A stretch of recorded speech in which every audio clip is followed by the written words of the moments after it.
Okay, so hey guys, and welcome back to another Axel 72 video. And in today's video, I'm going to be giving my prediction for the Shakur Stevenson versus William Zepeda fight. And so if you are new around here and you haven't yet subscribed, please do so. Like the video if you do indeed like the video, and feel free to join the Patreon as well. Just got a new video that's been released as a result of a request from the Patreon. So if you want me to do any kind of combat sporting related video, then feel free to request it and I will try and do my best. And it's really really appreciated by me, and it does support the channel a lot, so thank you very much. But let's get straight into this. So I'm going to be going through, of course, the Shakur Stevenson versus William Zepeda fight. I've got a prediction for the Puello versus Matthias one as a separate video, which has already just been released on the day of recording this. And then also we've got both Hamzah Sheeraz versus Edgar Berlanga and David Morrell versus Imam Khataev predictions, which I'm going to be doing in this video as well. But just to speak about the event quickly before we go on to speak about the fights individually, it's a great Ring Magazine event. Yet again, there's some real talent all throughout the card and some excellent matchups being made. And I mean, it's revolutionary again with a new venue being put in, with them having the fights at the tennis stadium in New York, which is where they have the US Open. It's a new shift of things. When they did Times Square, that was seen as a big thing. I don't think they delivered it as well as what they could have done in the way of getting the interactions with the fans. Hopefully they're going to be able to sell this a bit better in New York and actually bring a proper boxing fan base, American boxing fan base, to the fights. Hopefully that will be the case. But nonetheless, like I say, it is bringing a new possible set of eyes to the sport, but also at the same time, it's just a new venue, which is always interesting to see how they will be able to deal with it and handle it. Again, this will be interesting to see how this does, due to the fact of it being, from what it seems, a pay-per-view, and it seems like there is an increasing amount of pay-per-views, and that is coming with His Excellency getting involved. His Excellency, of course, in the UK has lowered the prices of pay-per-view amounts, and they're still very high in America, and I do feel for any American combat sporting fan who has to deal with the UFC pay-per-views and the boxing pay-per-views, because they are very extortionate. And it will just be interesting to see, as this is a pay-per-view and Taylor Serrano 3, which is the night before, is on Netflix, I believe, for free. It will be interesting to see which one performs better, and by what margin that each one of these perform better, because I feel like a lot of people are excited for Shakur Stevenson versus William Zepeda, but will people be willing to fork out the pay-per-view price? I'm not entirely sure. And yes, it's cheaper in the UK, but it's still at 3 o'clock in the morning in the UK, so you got to be making it cheaper for these American fans as well. But to speak about the fights, and the main event, we'll start off with Shakur Stevenson, of course, facing William Zepeda for that WBC World Lightweight title.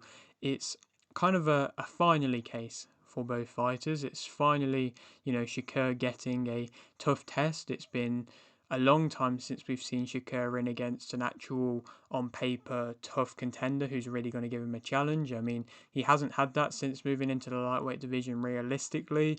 On paper, he's fought Yoshido, and he's fought Harutinyan, and he's fought De Los Santos, who, is a tough name, but isn't anywhere near a real high level world kind of talent. And he's always been linked with these great names, and he's just never been able to fight them. I mean, of course, he almost fought Floyd Schofield, who isn't a great name just yet, but that definitely would have been the toughest lightweight test he's had so far. But instead, he fought Josh Padley and went 9 rounds with Josh Padley. And so it's about time that we are seeing Shakur Stevenson in against a tough test at lightweight. And then for William Zepeda, it's about time that he's getting a world title shot, to be completely honest. I mean, he's been picked and chosen who he's been fighting against, and Golden Boy have been quite delicate with his career so far, and similar to kind of Munguia to an extent, slowly progressing him through the ranks. And he's just come off 2 tough performances against Farmer, which you could definitely argue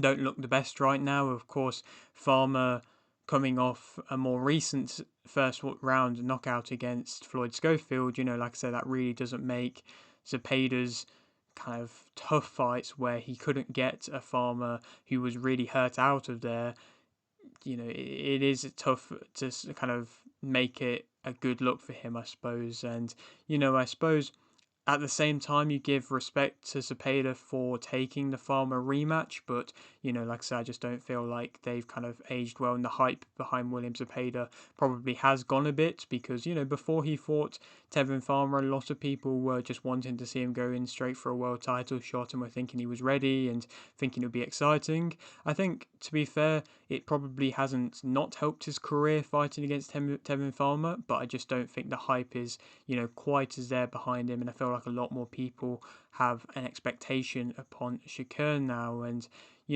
Shakur has had a lot of criticisms. They both had a lot of criticisms, but with Shakur, of course, his criticism has been the lack of will to actually want to fight when he is fighting, and perhaps he will maybe let his ego get the better of him for this fight and actually fight aggressively. It seemed like he was trying to fight a bit more aggressively against Josh Padley, and that was working out quite well for him and he was having success, but obviously that's a Josh Padley who was coming in on short notice and isn't a high level operator anyway.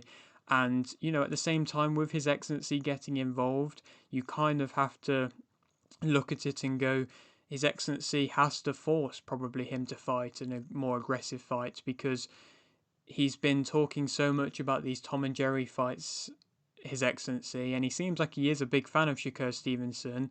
And so I feel like he's going to be saying to him, you have to fight an entertaining fighter. You can't just, run around the entire time. And at the same time, you have to look at it as though, if Shakur was to be a bit more defensive in this fight and was to try and, be the matador, the guy who tries to stop the bull of Zepeda, then he would definitely have more success. And I think the way that Zepeda, if he is to come in aggressive, which to be fair, people have been saying his aggressive style was what got him in trouble against Tevin Farmer. So, both of these criticisms, I feel like they both should just fight to their strengths in this fight. So, even if they've been criticised for it, I still believe that Zepeda should try and fight a bit more aggressively, but maybe maybe a little bit more controlled. But then I also think that Shakur should really try and fight defensively, if anything, and to try and lead Zepeda onto punches and things like that. So it could be a cat and mouse type fight where one's just chasing the other. And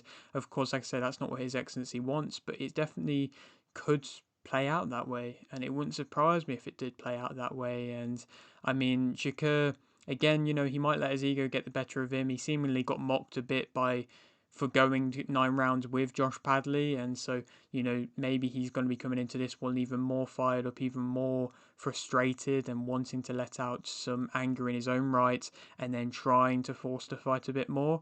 But we will have to wait and see. But in the way of a prediction, I think it's going to be a close fight, to be completely honest. I think that Shakur Stevenson is going to wedge it via a split decision. I think his style is going to be, perhaps starting off a little bit aggressive, then maybe he gets caught and even stumbled a little bit by a William Zepeda shot, and then I think he will just inevitably end up kind of going on his bike to an extent and making a fight similar to what we've seen when Shakur fought Valdez, where Valdez got very frustrated. Valdez is smaller than Zepeda, so that's, of course, the thing that you got to take into mind. But, Valdez got very frustrated with Shakur continuously leading him onto shots, maneuvering very well, not staying in one position for very long, not letting him get in the rhythm, not letting him get close enough to be able to land shots.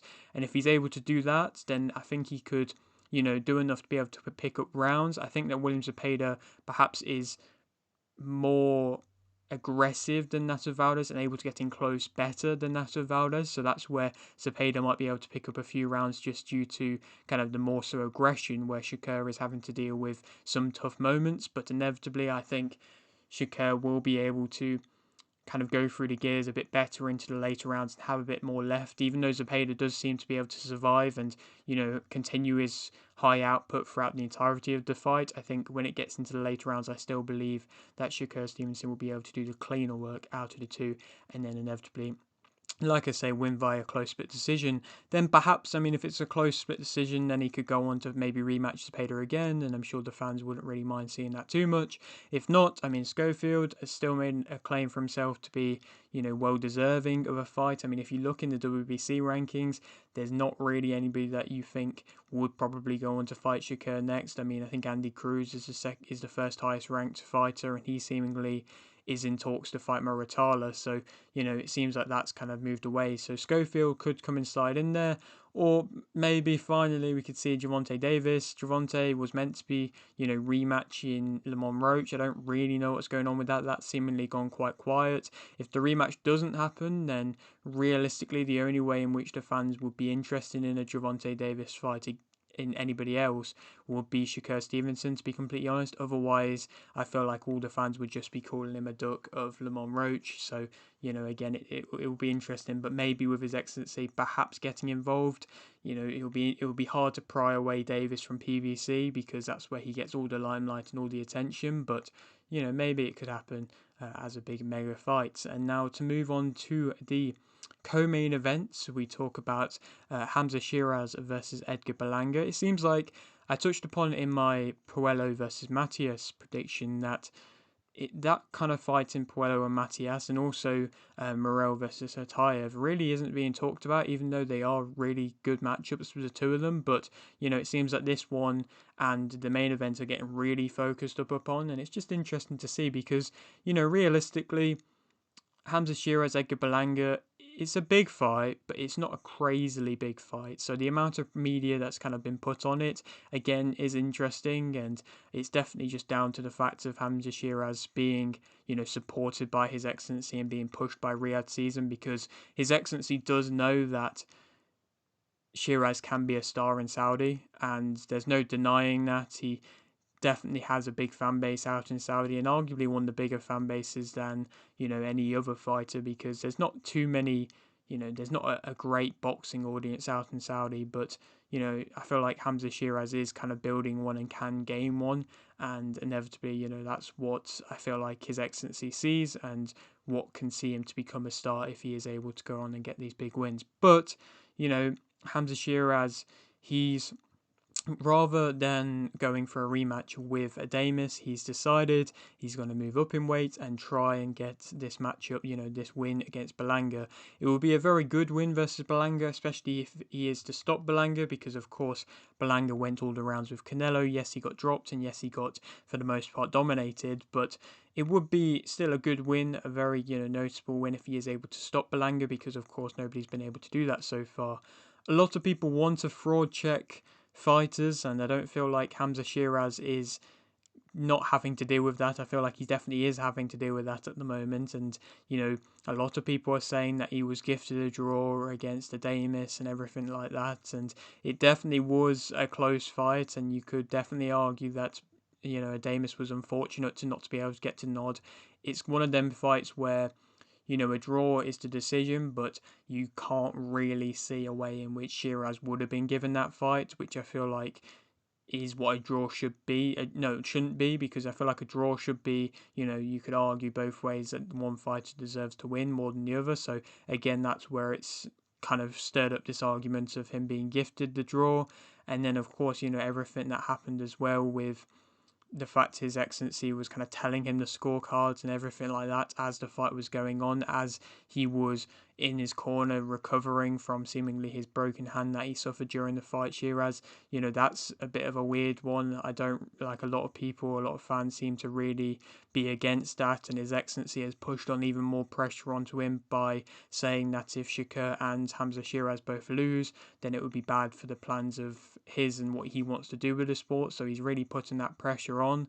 And, it didn't look like it was a great performance against the Adames, I can't lie. I mean, now he's teamed up with Andy Lee, and perhaps we'll see something a little bit different. I mean, the way that fighters have teamed up that are working with Andy Lee at the moment, I feel like it takes a couple fights to be able to develop well under Andy Lee, but I'm not entirely sure. We'll have to wait and see.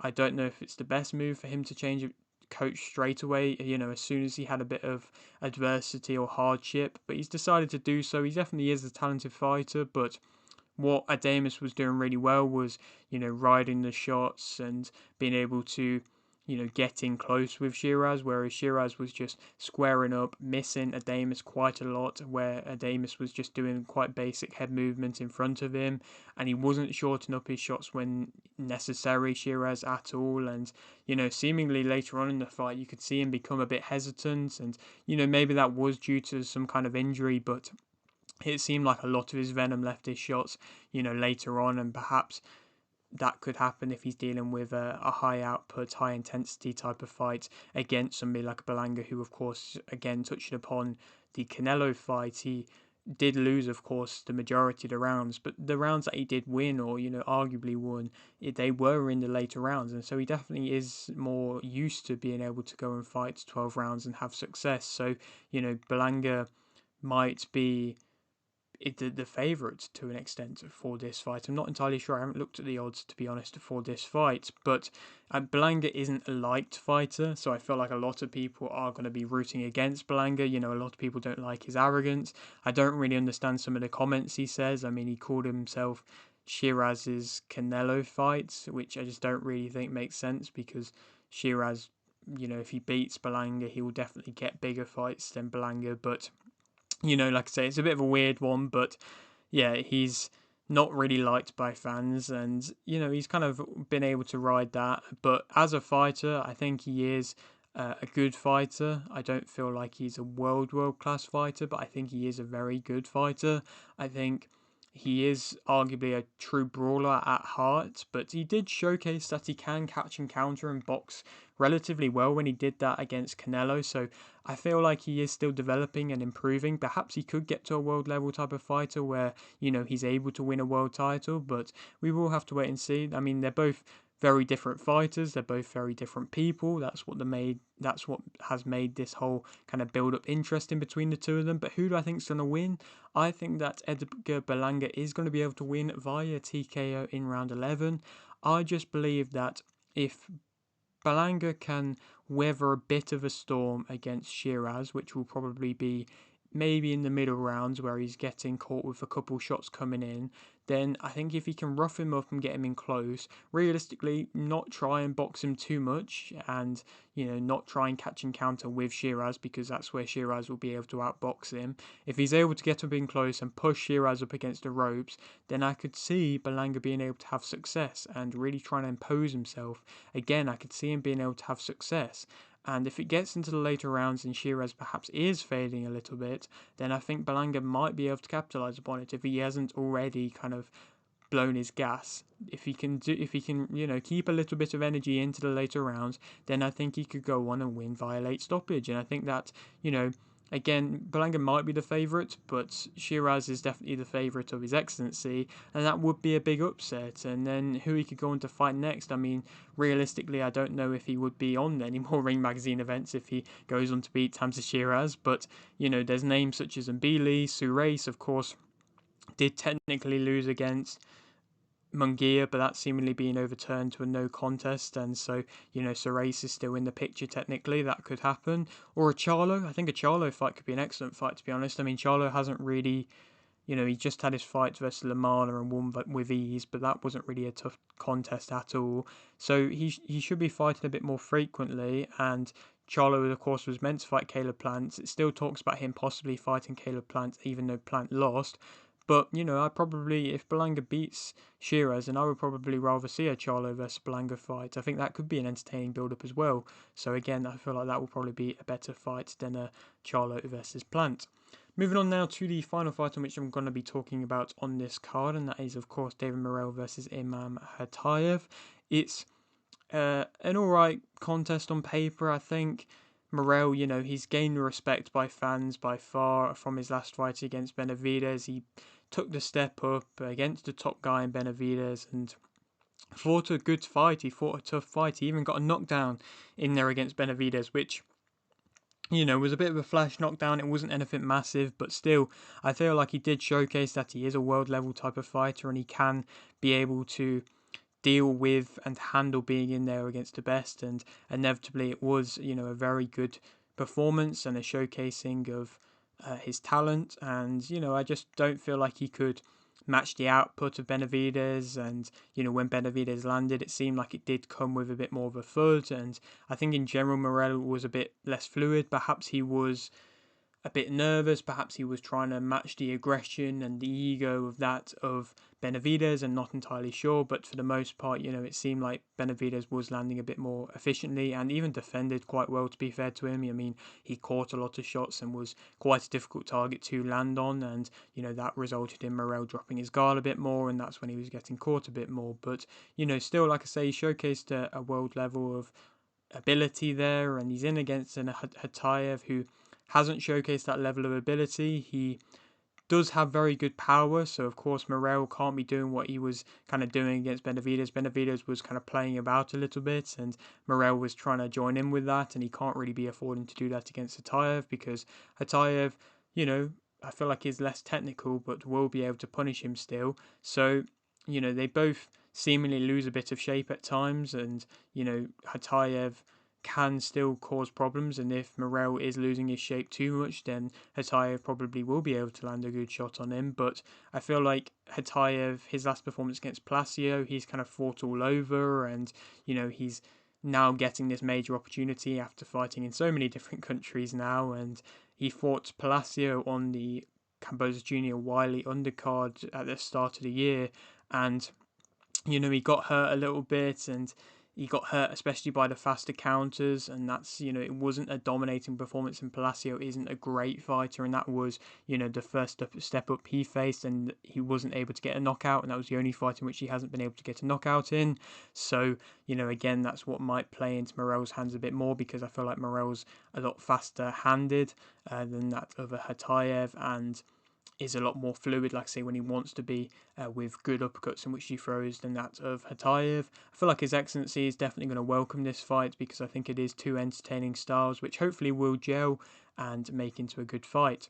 I feel like David Morrell is going to be able to win, though. I think it's going to be quite an early knockout. I think he is going to be able to win via TKO in round 4, and inevitably, I think Khataev is a bit too stoic and a bit too less fluid, and just going to be stood in front of Morrell with his guard down. And I think Morrell could be quite explosive and be able to land a shot and get up against the ropes and just show something in which Khataev hasn't had to deal with too much before.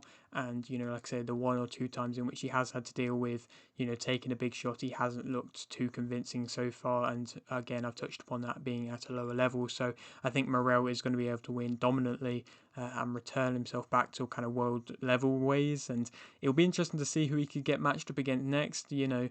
This win is a kind of get back win, but realistically, if he shows a real high level, then he should be progressed straight back into the world kind of level. But there's not too many fighters in which I would really want to see him in against. A Callum Smith was being talked about facing Benavidez. Of course, now it's Anthony Yarde facing Benavidez. So, Smith still WBO interim champion.